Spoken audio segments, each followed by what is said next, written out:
You know, it's a lot of work maintaining the ranch. Well, so that's, I mean, maybe... Anyone watching this video... I don't know, maybe I'm probably... I do this by myself. You need to have like a hot... All by myself. Sitting, you know, so if Joey Alva or if anyone else wants to come down here... I'm like... And take over, I can't do this forever. You know, I can only probably do this until maybe like the 50th anniversary, which is probably in like 4 more years. After that, you know, I'm going to give this ranch back to the church, or if somebody else that's watching this video, if you want to come down here, pick up trash, take care of this, maintain it, but you know what, you got to have heart, you got to be positive, you got to want to do it because you want to do it, not because I'm telling you to do it, or not because someone else is telling you to do it, because you want to do it. That's why I do this, because I want to do this, okay? So, like a Manson ring. If nobody else wants to do this and you want to give it back to the church or whoever, that's fine. You want this place forgotten, that's on you. I've done the best I can. Sounds like and I would love one other person to step up and become the next Stoner Van Houten. Somebody who cares about this place. Look, it's about a state park. It's about maintaining this place. It's about the beauty of this place. I understand one bad little thing happened in '69, but don't let that tarnish this place. This place is incredible. It's fun to come here. I've seen joggers here. I've seen people come here. You can enjoy this like any other state park, like any other thing. If you want to exercise, ride your bike, it's fine. You could do that here. It just, come on, don't mark this place as being bad mojo or whatever. It's not true. This is a great place. It's wonderful here. We need to maintain it, and we need to accept what happened here and kind of live with it, because we're going to live with it forever. That's just the way it is. Stoner right now. Hey, I have a prediction. Trouble. 3 weeks from now, Dolly's we're going to find back. his body in this same circle, and you want to know who did it? Hey, tell him who killed you. Tell him. After this video you gets with your hot released, little body of yours and your sexy little ways here and your little dresses of yours. Yes, that's what killed me. No, it's the church. So this is, go ahead. I'm sorry, yeah, this is church, yeah. The church is, they're going to see this video, and this is going to be war. Right. So this isn't just a Manson murder site. It's okay, you know why? Let me tell you right now. Because if the church kills me, it only makes me stronger. Anything that happens to me makes me stronger. They're not a church, so if the church they're kills a cult. me, it only makes me stronger. More people will come here. More people will come here because Stoner Van Houten got fucking What do you want them to do on your church. grave? Do you want them to have sex on your grave? I do you want them to maintain spit? it. I want them to clean it, maintain it, look at it, and respect it just like I do this place. That's all I've ever asked is respect. So maintain, sad. How do you think and respect? He's going to be hung up Clean on up your one trash. of these trees? I don't care if you want to come down here and party and drink your beer. That's fine, but take your empty bottles with you. Right. It's like, Look, take them with you. Why can't you just take them with you? Bring a keg down. I don't care what you bring down here. It's just not the take it Himalayas. Like, you don't have to bring the bodies down from I've seen all kinds of trash here. I've seen everything. Look, I don't care if you have a dirty condom down here. Take your Who's the dirtiest take your trash dirty you've ever condom seen? with you. The dirty condom. But who? But take your dirty condoms with you. Who though? Look, I've wanted to have sex down here too. I get it. That's fine. I peed over there. You want to come down here, be freaky, that's fine. Get back in the But front. take your trash with you. Fat. Take your trash with you. That's all I ask. I don't care what you do down here. Please bring your trash. And this is. Well, let's start real quick. This is the truth. Oh yeah, that's good. This is real quick. This is the truth. Last film. Please, no graffiti. That's the only thing I won't put up with down here. I won't put up with graffiti.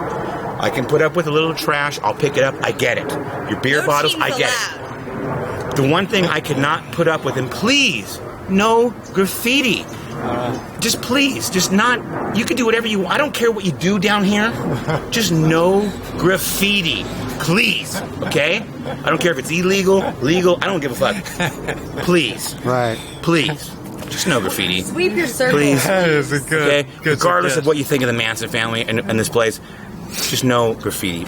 Can I just? Please. I want to show what I learned. This is the most beautiful natured spot. Just hold on. Exactly the side of where the trees are. Tennessee's first gonna time do I ever saw it, magnificent.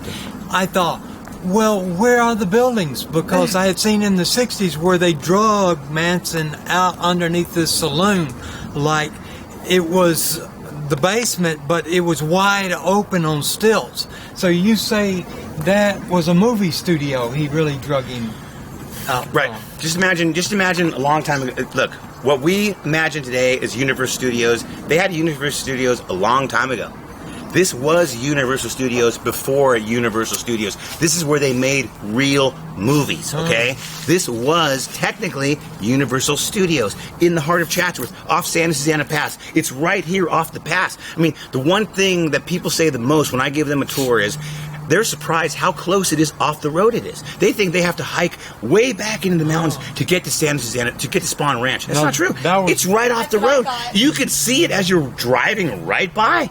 Anybody in the 60s, and you people know that they're watching this, you have to be at least 60 or older to understand this, that if you lived in Simi Valley or Chatsworth and Santa Susana Pass was the only way to get through here, sure, you saw Spahn Ranch. Sure, you saw the horses. Sure, maybe you stopped by and even got, you rented a horse for the day. That doesn't mean you met the Manson family. That doesn't mean you met Charlie. That doesn't mean anything. That just means you drove through, you saw the ranch, you told your parents to pull over. Hey, I want to see a horse. Hey, I want to do this. I want to take a horseback ride. Just like any child would. I would do the same thing too if I was with my dad and my mom.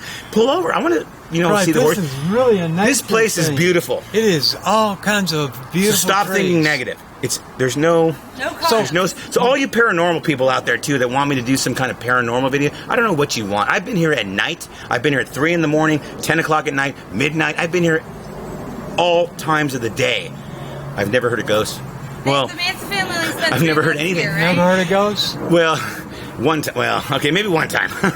But what kind of ghost was it? Hey, man, look. All I know is the only time I've ever been here, and this is the honest to God's truth. The only time I was here was with Michael Channels. One time we were here, and Michael was filming some shit, and something happened behind us. Now, look, I don't know what it was, but it was some shit. Other than that, though. And the time that I was here with Michael Channels and his hand started bleeding from the palm of his hand out of nowhere. I can't explain that. You just started a new religion. Well, I'm serious. Those are the only two things I can't explain. Dude, I was here once with Michael Channels and his hand started bleeding. I can't explain that. And also the time. Oh, yeah, I've heard that done before. I can't explain that. Where people start bleeding. Now, I've been here 1,000 times, bro, and nothing, honestly, besides being with other people, I love this place. This place is... It's calming for me. If I can go home and smoke some weed, but I'd rather come here, smoke a little weed, relax, maybe play a little guitar or whatever, whatever you might do. If you want to write a new song, this is one of the best places to do it because you can come here, relax, sit here, get into tune with what's going on here, and you'd be surprised how creative you can get. And believe me, bro, I didn't even think, I've written some poems that I never thought I could even write. But I've sat here, and all of a sudden the creativity is just kind of like... I'm going to out-poem you. Spews out of me, or whatever, spews, it just kind of comes out, bro. Universal knew what they were doing when they purchased this property. Well, the state owns it now, bro. It's a state park. Right now, we're at a state park right now. Legally, where we are, if we walk up, see that trail right there? Yeah. You walk up that trail right there, that's private property. I tell people, do not go up there, just stay away from there. What will they do if you go up there? Well, that's private property. They'll convert you. What would you tell somebody if they came on your property? Well, they got securities to try. Yes, they have a guy. They have a guy who drives around on an ATV. It was off screen. That's an off screen. And on his camera, and then he comes. No, but his name's Cliff. He drives the ATV. His name's Cliff. He'll stop right there. He'll look down here. You wave to him. He's totally cool. He knows why you're down here. He knows why people come here. He's not stupid. How many people a year come here? Well, I don't know about 4 years ago, but I can say up until my videos started popping up, Michael Channel's videos started popping up, more people have come here than ever. I mean, like, I've actually come here, and people have been here, and they've seen me, and they know who I am. They're like, the reason that we're here is because we saw your video, Stoner. Hey, are you Stoner Van Houten? I'm like, yes, I'm Stoner Van Houten. Well, the reason that we're here is because we saw your video. How many followers do you have on Facebook? Right now I have about 300 on my Facebook page, and I have 421 on my YouTube page. And any video that's posted, people, they just want to see it, man. Anything, it's kind of funny. I've taken 1,000 pictures of that cave, and I post them every single day. And you know what? People aren't bored. And I tell people, like, I'm sorry for posting the same shit every day. And they're like, you know what, Stoner? Post that same picture every day, because we want to know what that cave looks like every day. What does it look like on Monday? What does it look like on Tuesday? And what does it look like on Wednesday? Because they can't get here. Everybody on my page is not from California.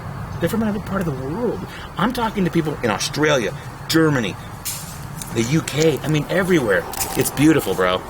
And and it's because of the internet. The internet, look, think about this. In '69, the media blew up Manson and made him what he is today. Now we have YouTube, we have Facebook, we have the internet, we have all these different avenues to go through, which I'm using. I'm using YouTube and I'm using Facebook to get the word out there. People want information? Well, you can come see my videos, or you can see John's videos, you can see Michael's videos, you can go to mansonfamily.com, you can go to all these different websites. and see everything you want to see about Manson, because that's what the internet is. The internet, remember, it was invented to get information to people quicker and faster, so regardless if it was negative or not. Remember that. It wasn't like, okay, we're going to make the internet just for positive stuff to be thrown across. No, you can throw anything you want across the internet. So if you think what I'm doing is morbid or whatever, well, screw you. Doesn't matter. Because I can do what I want on YouTube, on Facebook. If you don't like it, it's just like cable TV. You don't like what's on? Change the channel. Who cares? You don't like my channel? You know how many channels there are on YouTube? And come on, there are a lot of channels. So if you don't, it's funny how people come on my channel and they make these horrible comments. And it's like, well, what are you doing? So you're surfing the web. Just go to somewhere else, man. So you purposely found my channel or someone else's channel to make a horrible comment on. But who cares, man? There's so many channels out there, man. There's everything for everybody. Oh, yeah. And that's the way life is. That's the way life has always been. So think about it like this. Gay people can get married now. It's fine. There's a lot of things that can happen now that are fine. So if I create a YouTube page and happen to just post how to get to Manson sites like Spahn Ranch or the Manson Rock or the Life Magazine Cave or anything, who cares? How do you think I found out about it? I'm not the first one to do this. Michael Channels is probably, I feel, is the first person to ever do it. I saw his video how to come down here. I started doing the same exact thing. So I'm not doing really anything original, and I'll tell you that right now. I'm not doing anything original. So don't think that Stoner Van Houten is original, because I'm not. I'm doing things that John, Mike, Ben, every one of these people in front of me have done for a long, long time. Okay? I'm just following in their footsteps. And what makes a good group is who's in your group. Okay? You can have 1,000 people in your group, but if they're all asking the same question, who's there to answer that question? My group has got some serious players in there. Okay, between Mike, John, George Stimson, Ben and Jack Cook and some people in there. Come on, man. We have people that can answer your questions. So I don't have 300 people asking the same question. Oh, why did Manson do this or why did Manson do that? Well, shit. I don't have that. And if I do have that, if one person asks that, well, guess what? We have some people that can answer that question. If I can't answer your question, there's plenty of people in my group that can. Remember, I'm not the leading expert of anything. I might be the most easiest one to approach. Because I understand a lot of people who are into Manson are kind of hard to approach. Maybe they seem scary or whatever. You don't want to take a tour of them. And I was kind of feeling the same way, too, when I got in this. So I might be a little bit more approachable. But I'm in the same topic as anybody else. I'm trying to preserve history here. I'm trying to get the word out there. I'm trying to let you know that Helter Skelter was just not true. Listen to that. Look at that case.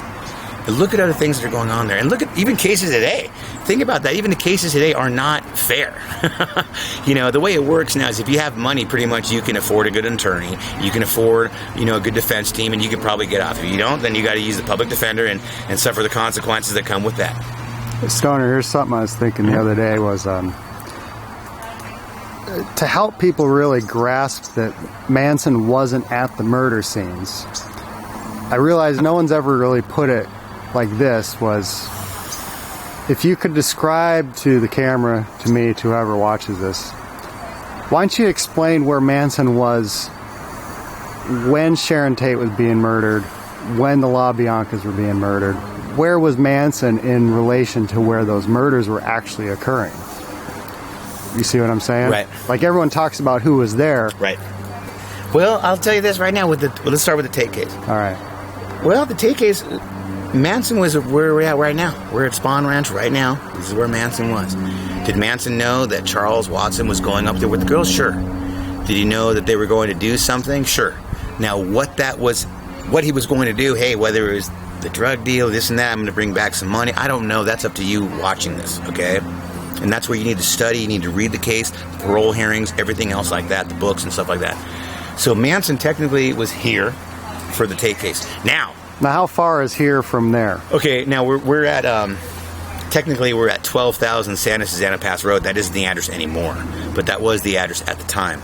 We're in Chatsworth, California, and from here to the Tate house, which is in Laurel Canyon, or Bell? Yeah, I think it's Laurel Canyon. Benedict Canyon. Benedict Canyon. Yeah, that's it. Benedict Canyon. I would say that's probably, without traffic, you could probably get there in about 25 minutes, 30 minutes. So he was a bit of a drive away. Yes, from here it was a bit of a drive. And you got to remember that 118 only went to, I think, Topanga at the time. Oh, really? So, yeah, you had to, like, kind of take the streets all the way up to the 405 and then work your way from the 405 over to the 101 and stuff like that. And that's the first night. So he's at the ranch just kind of kicking it. So while the people were being killed. Right. And they were killed, they were murdered. Yes. We're not arguing that. Right. Manson was... At Spahn Ranch. A good hanging out. 20 miles, 15 miles? I would say Manson was probably at least 25 miles from the scene, sure. Not there. Not exactly, not there. Hanging out here, doing whatever he was. Because people get hung up on who was there, but let's talk about who wasn't there. Okay, that's good. Yeah. Who wasn't there? Okay, well Manson wasn't there. Manson wasn't there. Let's see. Sandra Good was locked up in jail. So was Mary Bruner, because they had just gotten busted for some credit card fraud or something like that. That's why they weren't participating in the murders. And Squeaky Fromm was at the ranch, and I think the only reason why she was here because she was just so damn young and innocent, and Manson just really loved her. He just probably told her like, hey man, just I don't know what Charles is up to, what Watson's up to, but I just don't want you going to stay here. So that's probably why she probably wasn't. I'm just guessing. You got to remember, you need to go through the court files. You need to go through the hearings. You've got to watch the videos and make up your own opinion of this. And you'll see, trust me, you will see that there's something wrong here. And the one place I tell everyone to start with is William Garretson. Start with him. See, the problem is everybody's so focused on Charlie and the girls, they forget about William. They forgot about the one guy that was left alive. Now, think about this for 1 second. In any murder case that you may have heard about, that you may have known, where anyone's left alive, why are they left alive? Well, they're either left alive because the murderers forgot they were there, didn't know they were there, maybe they were hiding pretty good, or maybe the people that were involved in what was going on. Who knows? But all I know is that the one guy who happens to be left alive, who's still alive today, William Garretson, people don't seem to be concentrating on him. Like, hey man, let's talk to this guy. Now, I understand he's a little burned out now. If you can hear interviews about him, and he's talking a lot of weird shit. All right, whatever. But still, I still feel a lot of the case has to do with him. He can answer a lot of the questions because he was left alive. The Stephen Parent questions. Why was he there? I think William can answer those questions. My personal opinion, I just feel that Garretson was just friends with Tex. I think they were just friends. I think they knew each other. It's up to you. Don't believe what I say or whatever. Do it yourself. The best way to learn anything or to find out anything is by you finding out for yourself, not listening to other people. Let's look at where was Manson LaBianca night? Now, the second night that's tricky. Right. This is really, really tricky because... Now, if you want my personal opinion of what happened, okay, I'll tell you what my personal opinion is. I think Tex comes back from the Tate murders and tells him what happens. Manson gets mad, says, hey, man, that wasn't part of it. You told me you were going there to, get some money and drugs, rip some people off or whatever. And you were going to come back with some money. Now, there's no money, there's no drugs, there's no nothing. All we know is we got a lot of people dead back at the house. Now, whether or not Manson goes back, who knows? Now, what I personally think is... I think Tex and Charlie get into a little argument about how things get done. And I think the next night, Charlie says, hey, man, this is where the ego comes in. This is where you get too many males in a group, and everybody wants to be the head male. And I think we had a butting of heads. This is my personal opinion, so don't take this the wrong way. This is what I think. I think Manson and Charles, Tex Watson, butted heads about what went down and how it should go down. And Manson said, you didn't do it the right way. I'm going to show you how it's done. And he goes the next night, breaks in, back door, just like a regular burglar. Remember, I think he was a burglar. He knew how to creepy crawl. He goes in the back door. Sure, he meets up with the LaBiancas, ties them up, gives them a little speech, whatever, and then heads back outside and to the car. And in the car happens to be, Tex Watson. You have Patricia Krenwinkel, and you have Leslie Van Houten in the car. And I just think Manson goes in there and says, hey, I just set things up for you now. Whatever you want to do, this is the way it's really supposed to be done. I don't know what you did the night before, but that's the way you do things. This is the way you go into someone's house. I've creepy crawled enough houses. I know how to get in the house. I don't know what you guys did, but if you want to go in there and do whatever you need to do. Just do whatever you need to do. I'm taking the car and I'm going back to the ranch. And he does. And he leaves. And what's left is what we know today. You know, people are murdered once again. And you have Tex Watson probably on some kind of stimulant. I'd say, you know, methamphetamine, belladonna. I mean, who knows, man? All I know, look, and people who are watching this video, if you can relate to this, I've done methamphetamine myself. I know what it's like to be under that rage of what it's like. And when you're on a run, okay? I've done time myself over some stupid-ass shit. And when you come in contact with a tweaker who is out of his mind, hasn't slept in a long time, and hasn't eaten in a long time, trust me, they're not compromising on shit. And it's either their way or no way, and if it's not their way, they start getting panicked, paranoid, and you're going to the cops. They think everybody's going to the cops. Everyone's going to the cops, baby. And next thing you know, you get hurt. And I think that's what happened. And so, honestly, I think the first night was all Tex Watson. The second night was a little bit of Manson, because he said, hey man, I'm going to show you how to break into someone's house and how to do things. I'm not going to, you know, go all the way. And he doesn't. And then, you know, Tex is on some heavy drugs, man. Look, don't lie to yourself out there. Methamphetamine is no fucking joke. Any stimulant that keeps you up for a long time and doesn't make you sleep is no joke. And you're going to start thinking things, you're going to believe your own lies, and you're going to start making up shit. Because I did the exact same fucking shit. And I served 5 years of time for it. So I can completely understand, you know, these people didn't sleep much. They like to stay up late. They were hanging out with a lot of bikers. They were partying a lot. Come on, man. You know, this is Spahn Ranch. So if you think right now around me maybe there's a dead body around me. Who knows? All I know is that if any hitchhiker or anybody that came here that didn't have a family all of a sudden accidentally got killed. Say they're just partying and, hey man, she just accidentally hit her head and she got killed. Hey man, we're going to bury you on the ranch. I mean, the straight Satans didn't kill her. The Manson family didn't kill her. Maybe she died on her own. Shit just happens. Think about it. You had bikers, Manson family, plus ranch hands, other people, strays, runaways, coming here, partying here. Shit happens. Don't tell me out there that you've never been in a situation where shit hasn't happened. Come on, man. Shit has happened. Now, maybe not to the point with murder, or where someone, I shouldn't say murder, but I should say more and more people die.